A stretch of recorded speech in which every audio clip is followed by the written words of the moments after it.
The NFL is known for strength, toughness, and resilience. And with us right now, we have an NFL player. We were having two. We'll wait for the second one, but we have one NFL player to talk to us about this. The NFL Alumni Association and the CDC together have launched the Gear Up Against Cancer campaign around the country, including here in New Jersey and New York. And the goal is to raise awareness about lung cancer risks, prevention, and life-saving benefits of early screening. Right now, we say a very good morning to Shaun O'Hara, former All-Pro and Pro Bowl center. Good to have you on. And our buddy, Mr. Roman, is going to be coming on. Hopefully, Roman Oben, if we can get him on. We're having some connectivity issues apparently, but for now, Shaun, we appreciate you being here too. We don't want to keep you waiting.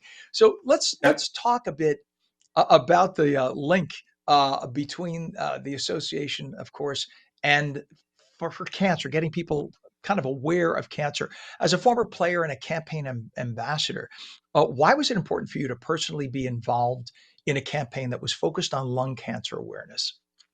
Yeah, Ken, top of the morning to you. Roman did not play for Tom Coughlin, so he's not running on Coughlin time, which was 5 minutes early. But he will be here.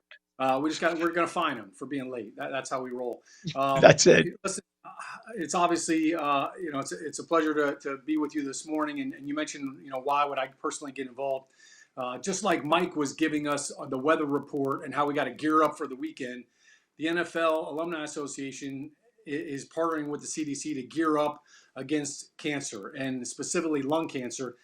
Ken, one of the things that really shocked me was lung cancer is the killer.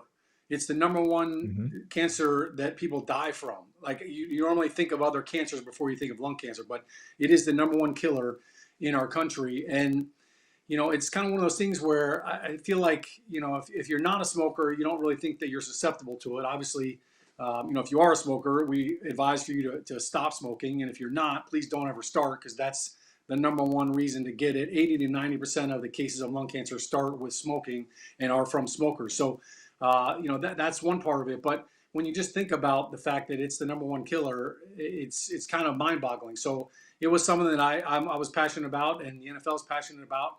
How do we try to save these lives? And look, if you can find it and you can detect it early screening is a big part of this. If you can get it early, you can prevent it from killing you. And I think that's really what this is all about: raising awareness for it. Even if you're not a smoker, if you live with a smoker, secondhand smoke can be a killer as well. So those are things that we're trying to get in front of, make people aware of, and we're gearing up to try to fight this thing. Yeah. And I think a lot of people also don't realize other things can cause lung cancer. I know some people who've never smoked a day in their lives who had lung cancer. If you have severe asthma, you scar those lungs, that could lead to it. If you are a heavy drinker, even occasionally just a mid-level drinker, alcohol, the fumes from alcohol, when you get breathalyzed, the reason why it can detect alcohol is the fumes come up through your lungs. Well, that alcohol can scar the lining of your lungs. That could lead to cancer. So a lot of people who don't smoke, if you do these other things, that could also lead to lung cancer. Bottom line is, if you sense something's wrong, get to your doctor and get checked, because as you said, Shaun, early detection is everything. The sooner they get treatment, the better your chances of survival and leading a perfectly normal life. The good news is you have a total of 5 lobes on your lungs, right? 3 on one side, 2 on the other. If they have to remove a part, God forbid they could, and you'll be perfectly fine. But you don't want to wait and see what happens. So the fact that so many people, I think, what do they just tend to put off going for that checkup. What would you tell people who say, I'll get to a doctor eventually?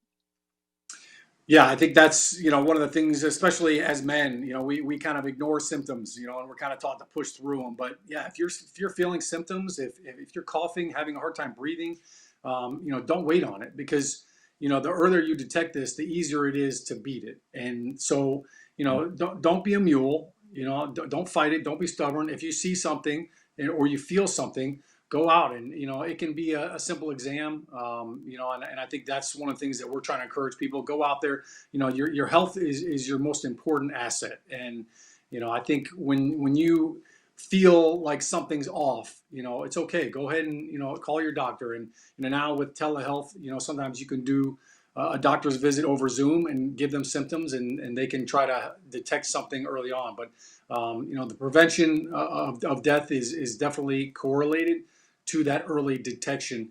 And you mentioned some other factors too. It's not just about smoke, but of course, now in society we've got a different kind of smoking. Vaping is Hmm. something that's more popular. People don't always attribute that as smoking, but it is. It's directly impacting it. So there's that capacity, and also, this is kind of something that's a little more rare, but radon is also another cause of lung cancer. And of course, anybody that's bought a house had to get a certificate of occupancy, and they do a radon test in your basement to make sure that there's nothing there. But um, if you want more information on this, and some other symptoms and some other aspects of lung cancer, how to detect it, how to prevent it, you can go to nflagearup.org/cancer.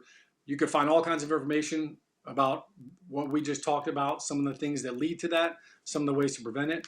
And that's a tool for you to gear up against cancer. And I know, Shaun, at this point, it's probably unpopular to point this out, but for years we've known that tobacco smoking accounts for about 80% of all lung cancer deaths, and the other things account for the rest, as we were talking. But one of the things we failed to talk about, because I guess it's unpopular today, it would have been popular 20 years ago, marijuana. You know, if you we know that smoking a cigarette that has a filter can lead to lung cancer, but somehow no one talks about the fact that smoking a marijuana joint with no filter, taking a deep drag and holding it, well, you don't even think, oh, maybe that has something to do with lung cancer. Well, I've now seen 4 different studies that say, yes, long-term use of marijuana could be linked to lung cancer. They're looking into it more. We had a doctor on yesterday talking about that. But I think that because there's a lot of money for municipalities to be making for taxes, they're not rushing to do the same kind of studies that they did to go after the tobacco industry. But that's something else to consider. If you are dragging anything deeply into your lungs and holding on to it, no matter what it is, you better be Yeah. careful. Yeah. It is coming up I on, think no, Gaylord Pam, we can't. Fokker We got had a 30 great quote seconds, for Pam. that. I think Yes, go Gaylord ahead. I'm Fokker from sorry. Meet the Parents had a great quote for that. He just passed on grass. Exactly. Exactly. You know what? We got a minute. Roman just joined us with 30 seconds left. Hi, Roman. Sorry, guys. Roman Oben from the There he NFL. It's good to is. have you on, Roman. Yes. Hey, you know what? Thank I you, was just guys. looking at you saying your famous poem that you used to always say before every game. You want to give us a couple of lines of it because it's very No, inspirational. Invictus. William Ernest Henley. Out of the night that covers me, black as spit from pole to pole. I think whatever gods may be, from my unconquerable soul. And then it goes on to just talking about being a master of your fate and not letting circumstances dictate how you approach life, how you get up every day, and what battle you choose to fight as a human being. So that was it. Thanks for jumping. Sorry about the commuting this morning. Train was late and all that good stuff in New York City. We just did the traffic. We know you're not lying. We saw it. We appreciate you both very, very much. It is called the Gear Up Against Cancer campaign. Roman Oben just joined us, former NFL offensive lineman and president of the NFL Alumni New York, New Jersey chapter, and Shaun O'Hara, former All-Pro and Pro Bowl center. You both are heroes and will always be. Thank you for doing what you're doing, and thank you for coming on this morning. God bless you both. All right. Thanks, Ken. You too. Thanks, guys.